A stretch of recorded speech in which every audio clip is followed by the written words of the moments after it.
Okay, you will remember at the beginning of the series of lecture, I insisted on the fact that one of the pole of attraction of the thought in Quebec was freedom. But freedom was not conquered easily. We had a long process toward it. And a little bit like Bourdieu used to say in the Manifesto Refus Global, our fate was strongly determined, if you want. But we refer to the definition of modernity by Jean-Paul Sartre, and when Sartre explained that we are not born with the definition that culture imposed on us, we could detach ourselves of these definitions, like, for instance, if you are born Québécois and you are supposed to be already with a nation, with a language, with a lot of these determinations that you are not really chosen. That's why we could say that our fate is determined, but the fate is never, I would say, frozen, like things that you cannot change, that you cannot act. You could question it. You could not accept certain aspect of it. You could detach yourself to be more free. And to illustrate this conquest of freedom for the subject, let's say, not for a whole nation or things like that, it's really the personal freedom. I took the example first of the nuns, you remember, where I would say all the definition of their life was already pre-established in this little booklet, like the rules of the community. And for them, in a way, like I said, the essence, it come before existence. They know already when they enter in the convent what their life should be. And from there, we saw slowly the questioning of this type of life, an aspiration to have a real freedom, and especially in Bourdieu. And in between, I spoke of Leduc, I think, like creating by his reflection on the dream, on love, creating a kind of spacing in which the thought of Bourdieu, of more freedom, or even of anarchy, could find a place. It's an originality of Bourdieu, I think, it's to have understood that the thing that looks innocent or a little bit stupid, if you want, like automatic writing, was in fact possible only if there is a kind of new type of sensitivity in the world. If you are well framed and all that, I remember once in a class, I tried to make an experiment of automatic writing. So I said to the student, okay, take each one a paper and write like this, whatever come to your mind, and bring it back to me. So I was expecting to have beautiful text like Breton and all this. It was terrible. What I got in the contrary says things like we are in class, we don't know what to write, it's a subject that it's boring. Anyway, it was terrible because in a way the school system, let's say, in which we were, was at such a rigidity that we could not get free from it and be able to reveal the real content of the unconscious. So Bourdieu understood that it's not enough to make automatic writing. You have to have a context in which this could be possible and could be really the beginning of a new era of freedom. And both Pelin and Bourdieu were first in a kind of the school milieu, in fact. And Bourdieu was understood that he had to go out of this milieu to be able really to realize what he wanted. And it is in fact that the visit of his young friends going to his studio, discussing with him outside of the school system was the place where really they got what Claude Gauvreau called in a beautiful expression, the volupté of freedom, the volupté of freedom. And it is outside of the school, let's say, at the studio of Bourdieu that became possible. One thing maybe that I've not insisted enough, it is that the same aspiration to freedom is also what will make, let's say, the culture less particularist. What I mean by this, it's a culture in which all the definition are done through already something that will divide you from others, instead of trying to be more open to the rest of the other society. And in fact, it is, again, a thought of Sartre when he says that each decision that we make influence the whole of humanity. If you personally define yourself in a certain way, well, you give a little push, let's say, in one direction that could affect all the others.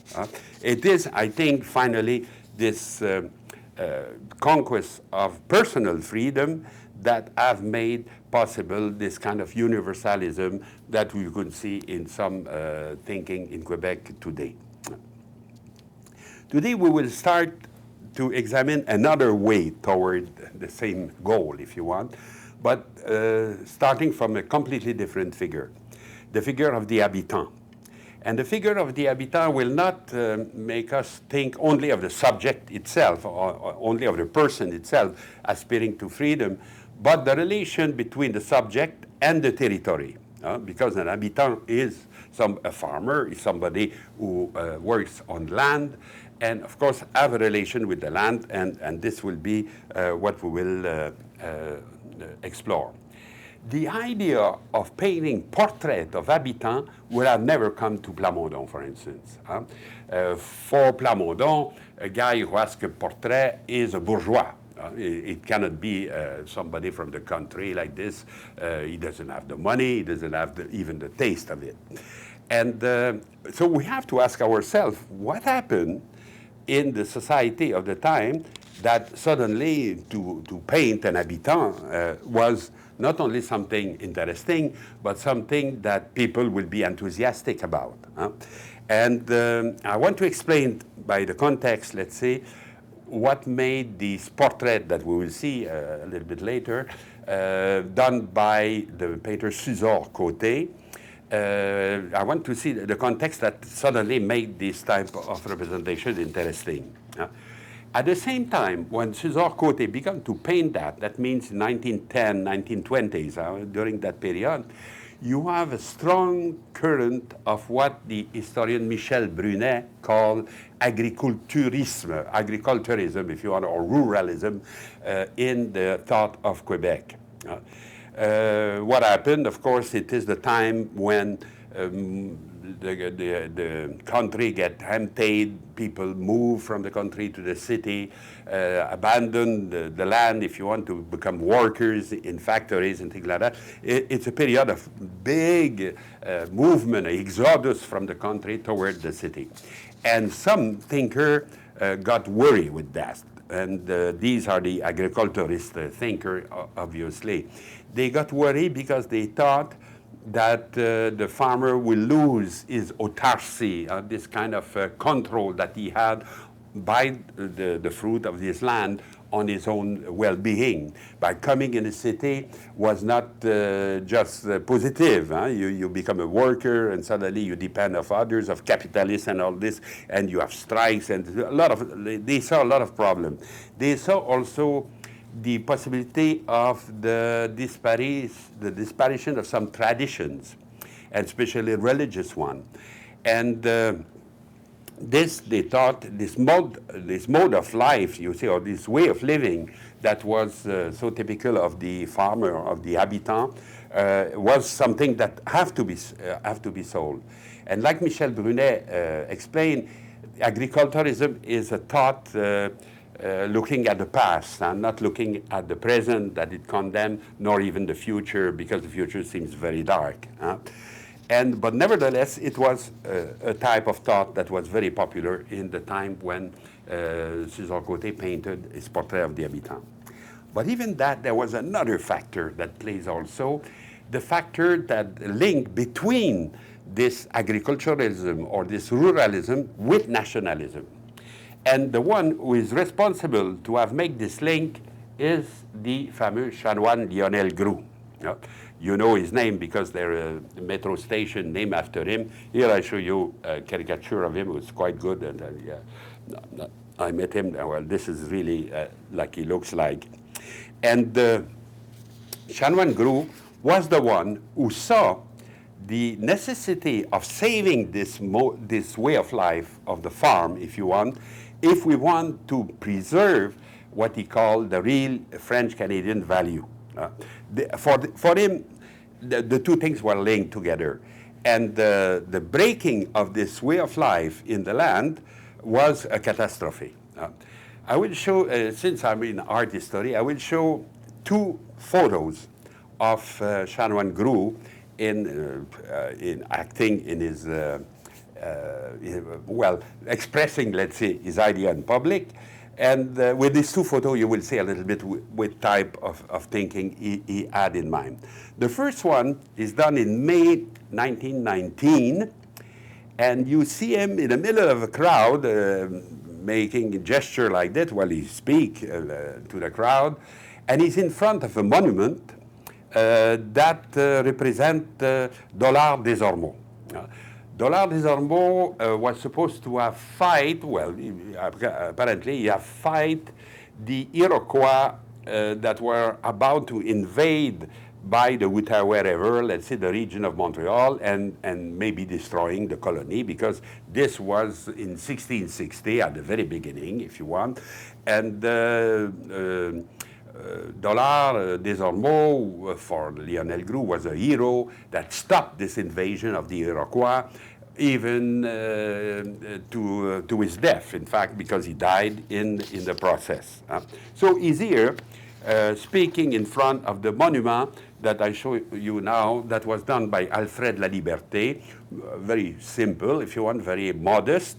And behind him, you see the Ottawa River, and on the other side, it's Port Fortune. It's Carillon. It's really on the frontier of Ontario and Quebec. There's another monument done by Laliberte about Dollard that is in the Parc La Fontaine in Montreal, and it's more famous, let's say, and much bigger, in which you see Dollard as a hero fighting to the last drop of his courage, let's say.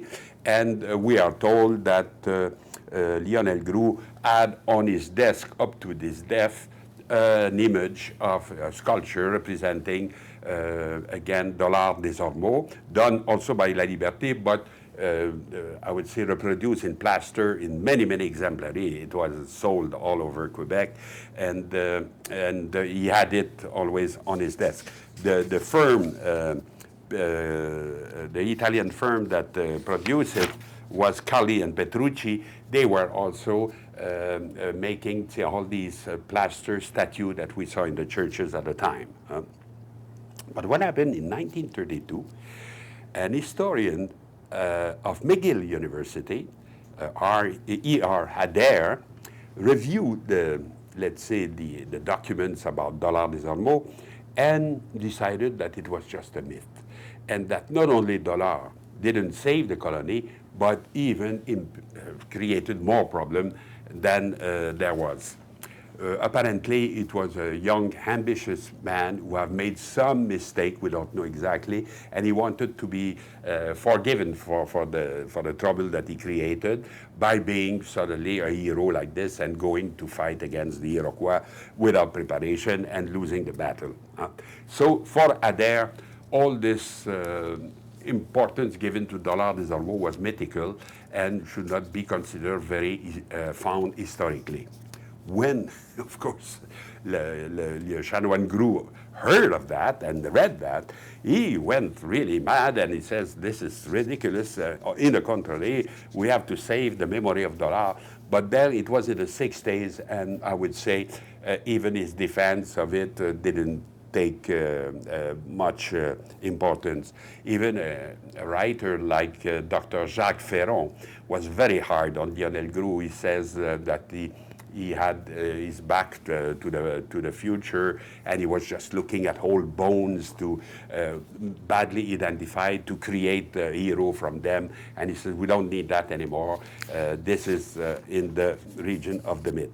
But you saw why Groux insisted so much on this, I would say, this cult to Dollars des Ormeaux, was because for him there was two things implied. There was a territory that he was defending, and there was the religion also that he was defending. And these were two values that, in his opinion, were also well preserved in the country, and that's why he wanted to fight for this. The other photo of Lionel Groulx that I want to show you to stress another aspect is, again, he's speaking with a crowd around him, in front of a monument, and in a kind of public place. Here he's in a cemetery, and the monument that he have in front of him is the monument of a young teacher that was called Jeanne Lavoie, and that was teaching French in Pembroke, Ontario. And she was one of the staunch opponent, let's say, to the famous Ruling 17.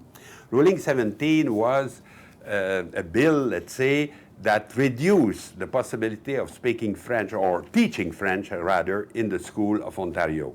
I remember my own parents come from Ottawa, and they spoke of it. They remember the situation of created by this ruling, 17. And, okay, so this Madame Lajoie,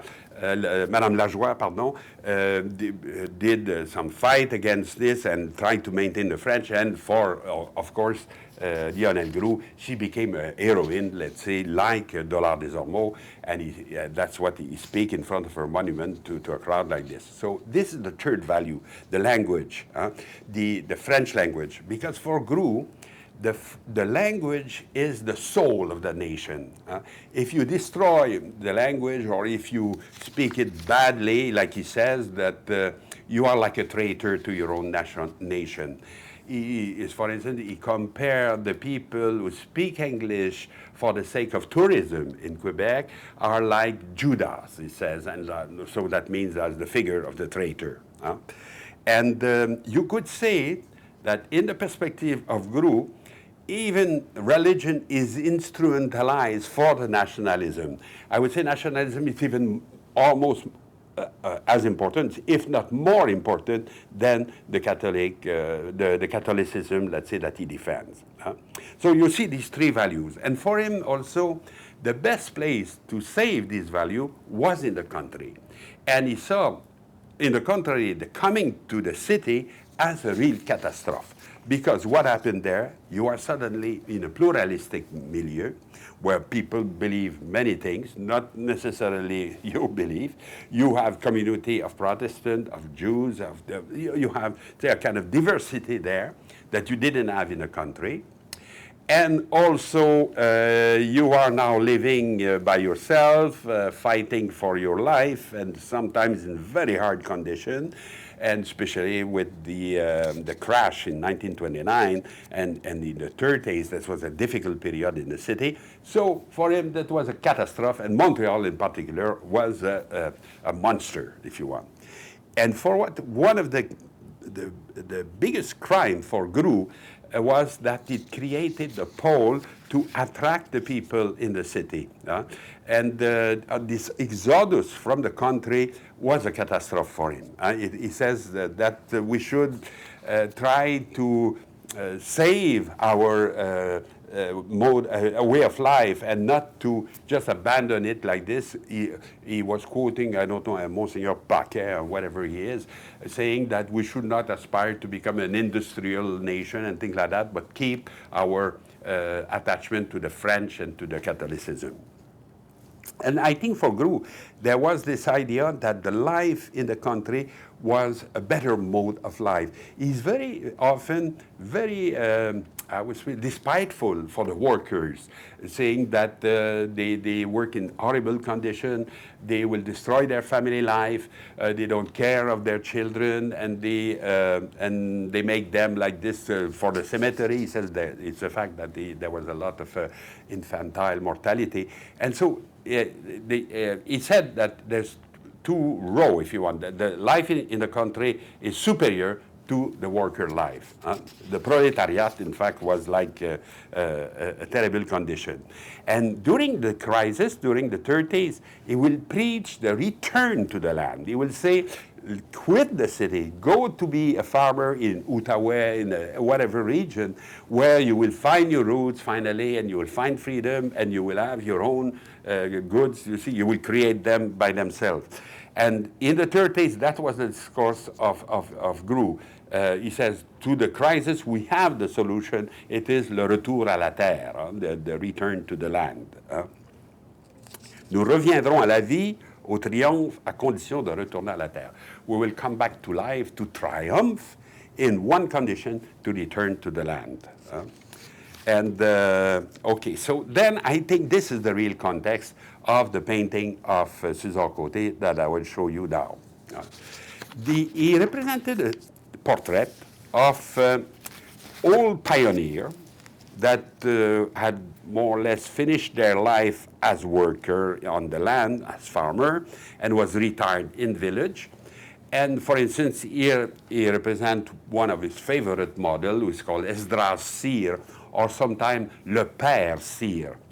Like I remember also in my childhood, the old guys in the village were calling like this, Le Père Cholette, Le Père, with a good French-Canadian accent, Le Père, instead of Le Père.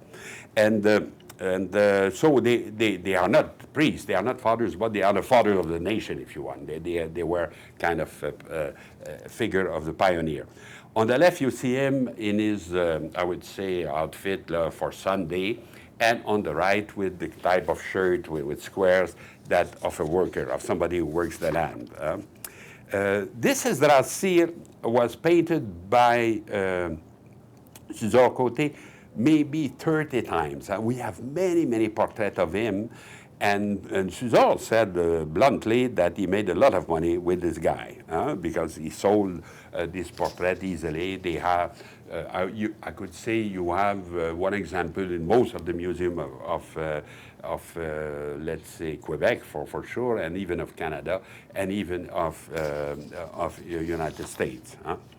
Sometimes he add to the representation, if you look on the left, the age of the model, or on the right, on the other one, 82 years old. You see, as if one of the preoccupations also of César was to represent old age. And as you know, with age, we become more and more closer to be a thing. Where, let's say, we are less mobile, we are less undefined. Finally, slowly, we go to the state of a thing. That's what we call a kind of realization, meaning in the sense that we become a reality that have not much choice to change yourself, to change your look in particular. And it's a difficult problem, and it has fascinated painters of the past, like Rembrandt, for instance, have made self-portrait after self-portrait where he almost look at himself getting older. And also trying to save what is essential, the spirit, if you want. And here in this picture behind him, you see two big circles that he traces perfectly in order to show to his detractor, let's say, that even as an old man, he was still having a good hand, being able to make this famous circle. A little bit like the young Giotto succeeded to make a circle on the floor, according to Van Mander, but even if it's a legend, it's not important. And impressed that way is future master Cimabue. A little bit like this. The two circles in the picture of Rembrandt could be a kind of representation of the herd, if you want a map monde, the kind of general map of the world. And he holds this palette with his painting, and he's looking in front of a mirror, affirming himself like this. And you have the same idea also in César Côté, that in this face of this old pioneer, you could find something more permanent, something that resists to this process of old age, let's say, and affirm himself as, I would say, a soul or an idea. But in the case of César Côté, the definition of the soul that he is trying to do is a little bit like what I mentioned about Guru, when he says the language, the soul of the nation. It's a little bit more broad than just an individual soul. It's a more collective type of affirmation. This is interesting because at that moment, Esdras Seer become like an idea himself. He become like a witness of the values of agriculture, of ruralism, of nationalism. All this that was expressed in words by Gru now is depicted in the pastel of Suzanne Côté. But when you become an idea, the risk is that you will be turned in plaster, in bronze, in whatever condition, and it's exactly what happened to Monsieur Cyr. He become here the vieux pionnier, the whole pioneer, in a plaster bust, let's say, that maybe Suzanne Côté aspired to have a bronze from it. You see, it's the same guy with the tuque and all that, like really like in winter. And also, he made a version of him in bronze, let's say, smoking pipe and being in a kind of rocking chair inside of the house, because if you look carefully on the platform on which he is represented, you see the trace of the plank of the house. And on the side of this platform, you see some of his instruments. On one side, it is an axe or a saw, things like that. It's an instrument that to fight against the forest, if you want. And on the other side, it is a gun, it is a powder, and things and bullets. It's to hunt. And in fact, the old pioneer is somebody that can transform the land who is occupied by the forest in a land where you can cultivate something. And on the other hand, he can also hunt to complete, let's say, the food that they need for the house. You have many versions of this that prepare it. The one on the left is in plaster, and you see there is a kind of a link between 1 foot and the platform. This is to avoid a break when you make a bronze from the plaster. And you see also by the drawing on the right that he have tried many poses, many ways to represent him, and decided to the one who is more closer to the drawing on the bottom. So that's a representation of the old pioneer, let's say, in bronze, also become a thing that you could reduplicate and could sell to as many clients as possible. It took 6 years to accompany the old pioneer with his wife, with la compagne du vieux pionnier. And the same type of representation. Also, she's inside on a rocking chair. She's knitting, a little bit like in this picture of Franchère, for a book of, an illustration for the book of Juan Guru, which is called Les Rapaillages, vieilles choses, vieilles gens, old people, old things. And the caption says, well, the grandmother knit even when they sleep. So the same idea of what you have there, in fact, it's an opposition between domesticity, where women are confined on one hand, and on the other hand, the work of the old man in the forest, in the wood, hunting or cutting woods and making land as a farmer. If you want, one is in the exterior, the other is in the interior. But of course, the drama of old age for all these guys, it is that they have to come back in the interior to live finally with their wives and to suddenly become more domesticated, if you want, less wild. They have to go back to this internal type of surrounding. It is very different personality that are expressed in the pastel or the bronze of Suzanne Côté than what you see here in Edwin Holgate on a apparently similar subject. It's called the Lumberjack. So, and in fact, is a draveur, somebody that, draftman, if you want. And behind him, you see all these logs floating on a river and going for making paper, in fact. But if you look at the face of this gentleman here, it's very different from the face of the old people of Athabasca region that César Côté have painted with so much care and love. This one, in fact, is not very defined in terms of this relation with the land.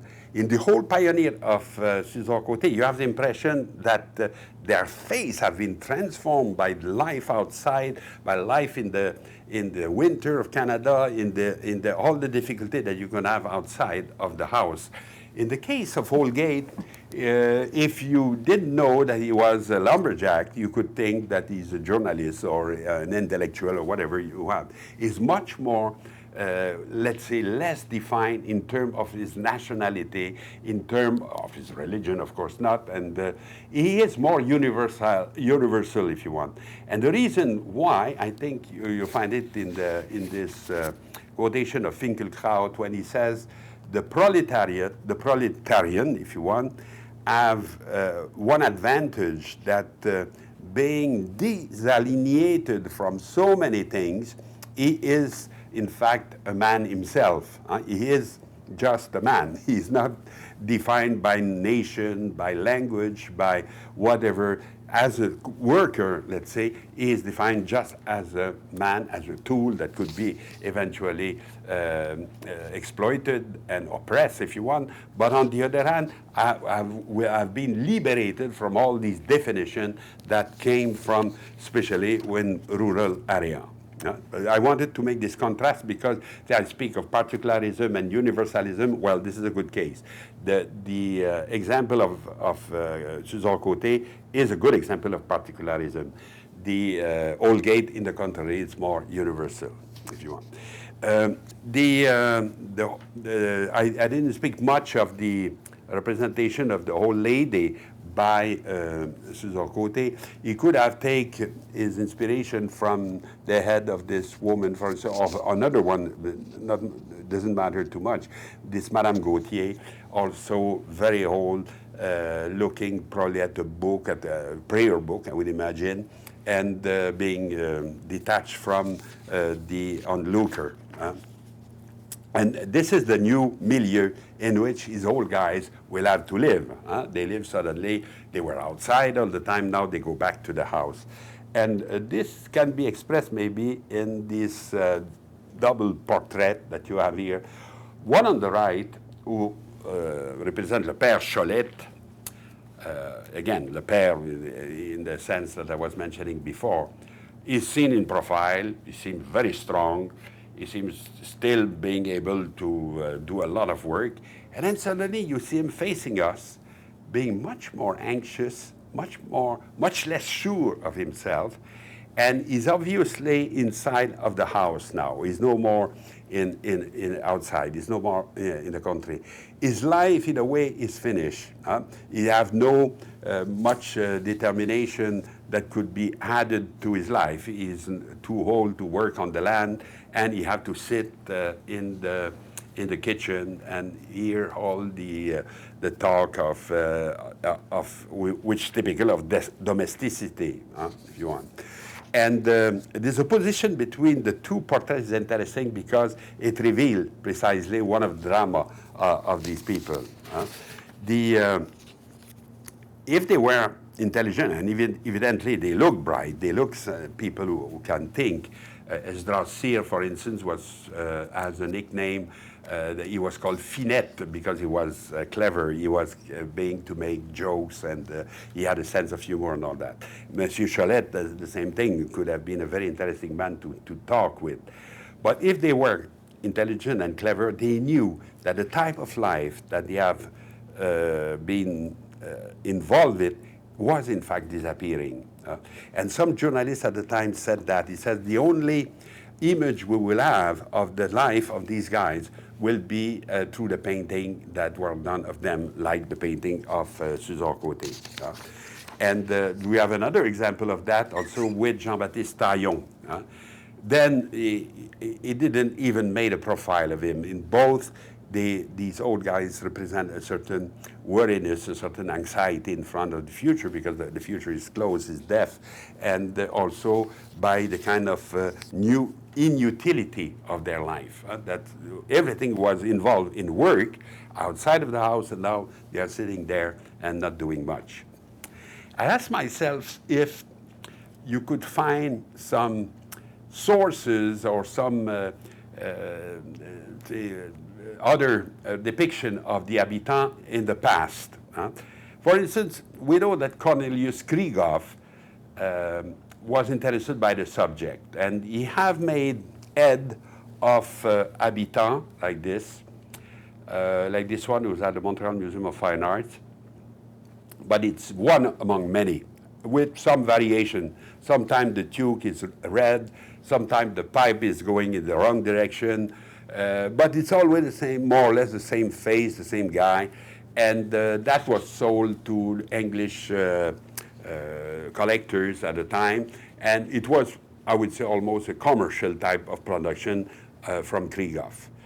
And for example, another variation of the same theme is the head of the habitant, now also with a blue toque, and almost as if he's about to speak. And I thought of comparing this to another drawing of César Côté to show really the difference between both. In the case of Krieghoff, you have the impression that he could change his look in a fraction of a second. In the contrary, in the César Côté, you see this old man looking at heaven almost like a religious figure. And he's almost, I would say, frozen in that type of attitude that he has now. He's looking above, and it could be a preacher, an evangelist, or a prophet receiving some vision, and not at all, you feel nothing of that in the Krieghoff. And thirdly, Krieghoff made some portrait of an old man with an axe or with a saw going to work.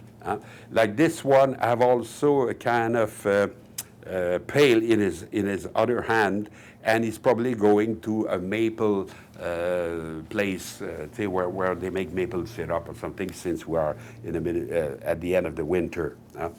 These three pictures that I show you of Krieghoff are only the tip of the iceberg, because he made many, many of them.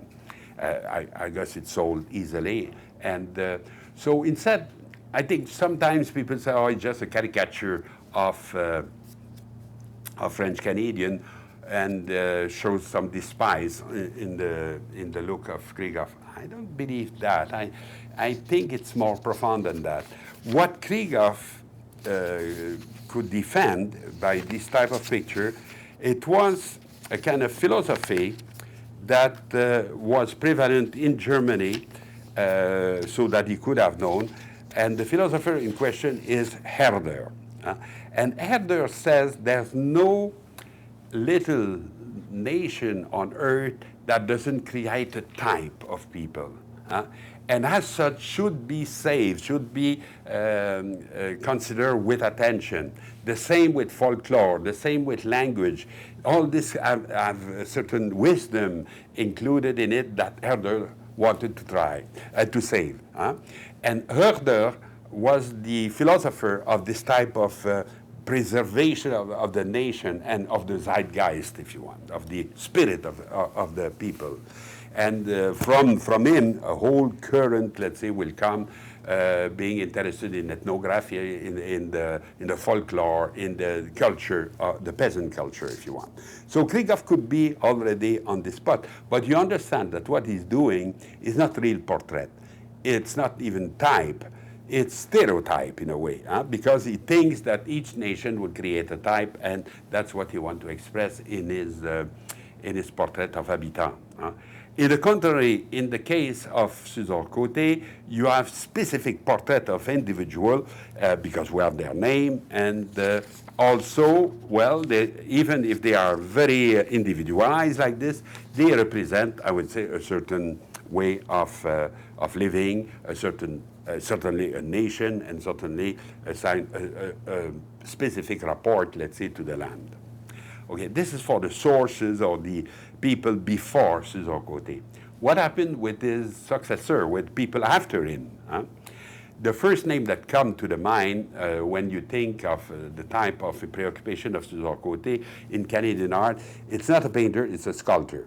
And the sculptor is Alfred Laliberte. We mentioned him already à propos de l'art des ormeaux, but his real passion, if you want, was to create figures that will keep memory of what he called the terroir of the land that he knew when he was young. He says he was raised on a farm, and he knew all these works that the people did, and he wanted to keep a record of this in a certain way. You have here a photo of his studio on Sainte-Famille Street, not so far from the studio of Laliberte, if you want, of César Côté, pardon, and in which you see on the shelves there a series of heads. And I will show you one of them. A head that for him represent, again, the farmer, le cultivateur. Huh? And this was a little bit risky because you don't have any attribute there. So you don't have, like in the depiction of César Côté, you have no instrument, nothing, you have just a head. And I think that's why he felt the need to put under it, under the basis of the sculpture, a title, Le Cultivateur, that you could then read and appreciate as such. He was also involved in another series of little sculpture, more or less, that you can see again in a photo taken in a studio, where you have some of these sculptures, again, on shelves, and where there it was not so much head that he wanted to do, but to characterize some action done by the people, by the habitants, let's say, at the time. Some of their behavior, if you want, that he knew well. And I just want you to see a few examples of that. You will see, for instance, one, how do you prepare the site, you know, how do you make it very sharp, and with a kind of stone like this. And so that it's as if he was examining one after the other specific gesture of the habitant. Another example here is the one with a saw cutting a log in two. Again, these are, I will say, analysis in presentation of the worker in the farm, things that he have to do there and that he have observed carefully, and he wanted to translate in his culture. Another example, it is the hay binder, if you want, and again, it's the same thing. It's the same idea of making a kind of collection. There's many of them. There are more than 200. I think that was finally sold to the province of Quebec and are now saved in the Musée National des Beaux-Arts du Québec in Quebec City. But as if all these gestures will be remembered through his art. Huh? Here you see on the left the rake and the other the cycle. Again, these women working with two different instruments and having different posture, different gesture in the different compartments, if you want. To finish, let's say the series, la corvée du couvre-pied, the quilt duty. These three women are sewing a quilt to finish kind of work together.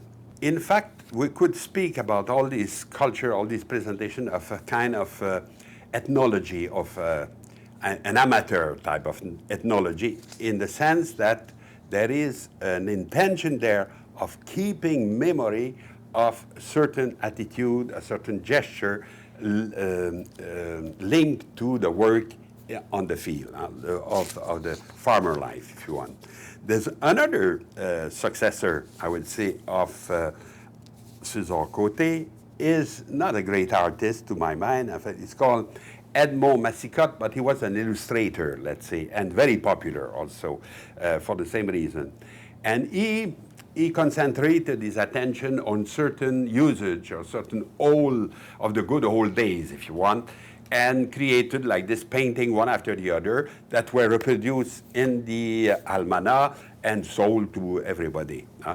Here it is the benediction of the first day of the year done by the grandfather. I remember my childhood, I lived something like that. We were very impressed. We thought that the ray of God will fall on us. So you see the family all kneeling in front of him, and he extends his hands like this above them.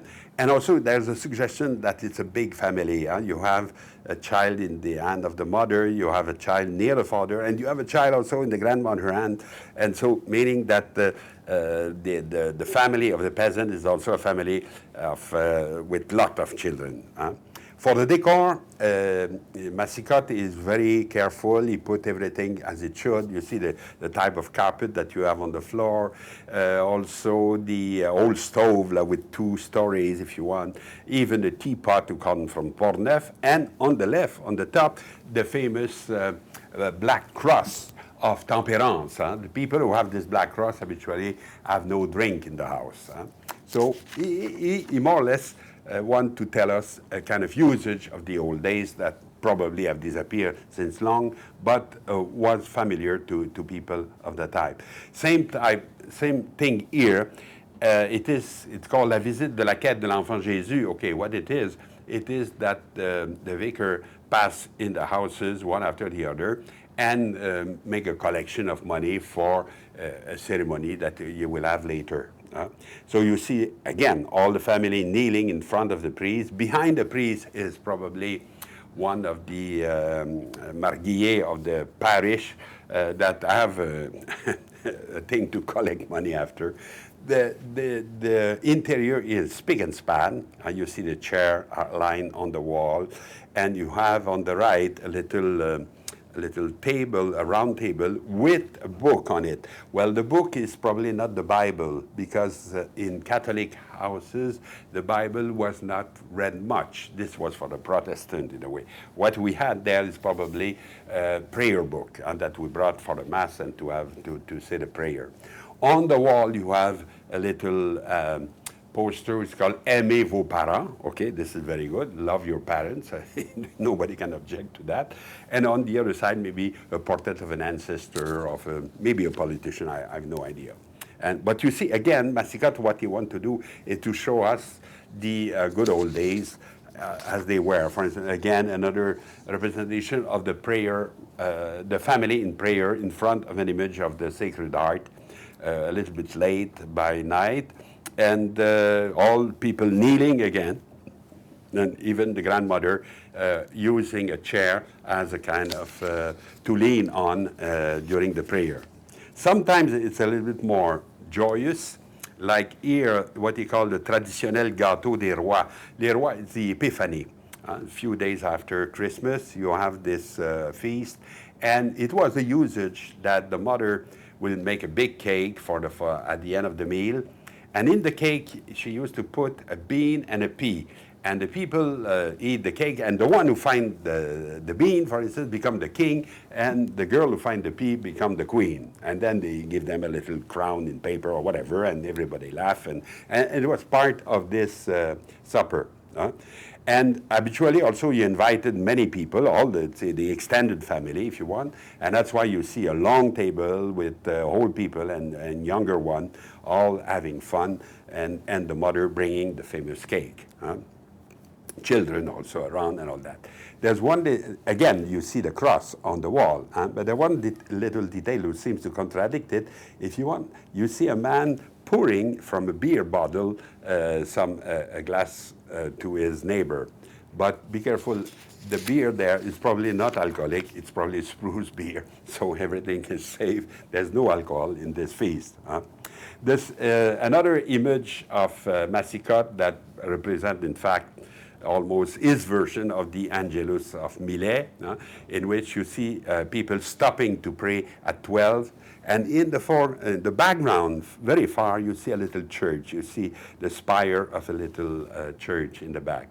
Everybody pray for a few minutes. Even the horse seems to pray there. He leaned his head like everybody. It's a very kind of touching image, if you want.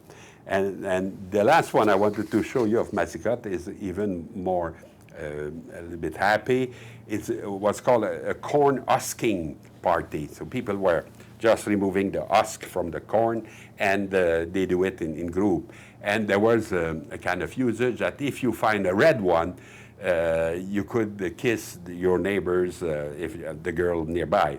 And apparently, in this picture, the girl is not very happy with what happened to her, since she covered her head like this, as if it was a terrible thing that will happen. This, when you think of Laliberte, and you think of Massicotte also, like some people who have developed some idea of Suzor-Côté, you see that they are, in fact, I would say, the forerunner of a certain ethnography. I mentioned that before, but I want to expand a little bit on this. There is a link between this traditionalist type of thinking that I was mentioning about Guru and about all this tradition, let's say, who is behind all this picture and this culture. There is a kind of attention to the folklore, to the language, to the usage, and even to the gesture and attitude of these people, who is in fact almost ethnographic.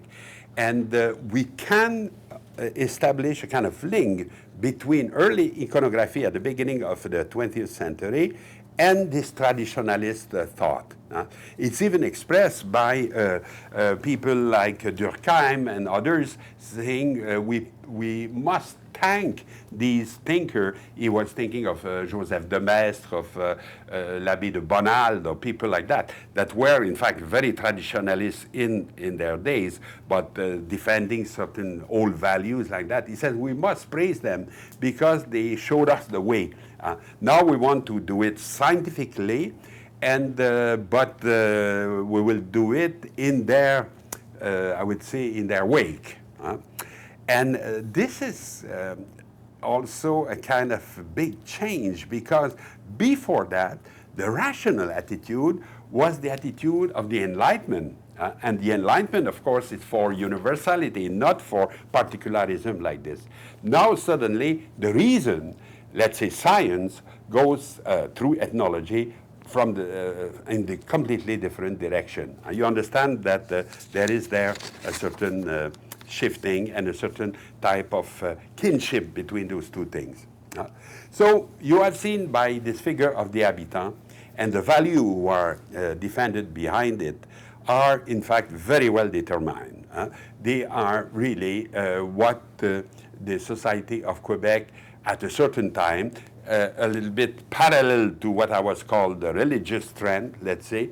You had also this trend of attachment to the land, definition of the relation of the man with the territory that was expressed both in painting and sculpture, as we have seen.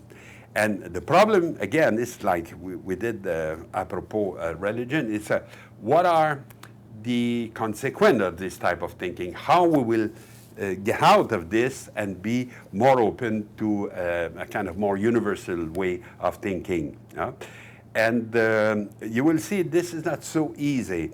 And in the next course, I will present you basically two painters that are, seems more modern, but who are also representing the two choices that are left after the generation that we have seen today.